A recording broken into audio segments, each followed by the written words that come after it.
Robbimiz shunday marhamat qiladiki, haza zikr va inna lil muttaqina la husna ma'ab. Albatta taqvodorlar uchun go'zal oqibat bor deydi. Jannati adnin mufattahatan lahumul abwab. Ular uchun eshiklari ochiq adn jannatlari bor deydi. Muttakiina fiha yad'una fiha bi fakihatin kathirati wa sharab.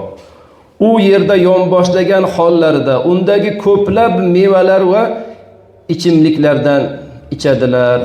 Va indahum qasiratut tarfi atrob. Va ularning huzurida ko'zlarini nomahramlardan tiygan jufta halollar, hurlari bor deyapti. Haza ma tu'aduna liyawmil hisab. Bu sizga hisob kuni uchun, ya'ni qiyomat kuni uchun va'da etilgan narsalardir deb Alloh subhanahu tabaraka va taolo taqvodor bandalariga beradigan ne'matlarini aytib o'tyapti.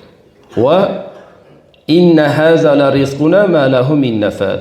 Albatta bu bizning beradigan rizqimizdir, uning hech tugashi yo'qdir deyapti.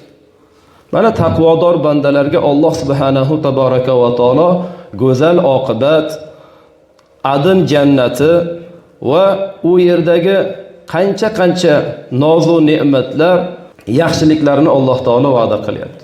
Bu kimga ekan? Taqvodorlarga. Taqvoni qaydan olinar ekan desa, Ramazon oyida tutilgan ro'zalar.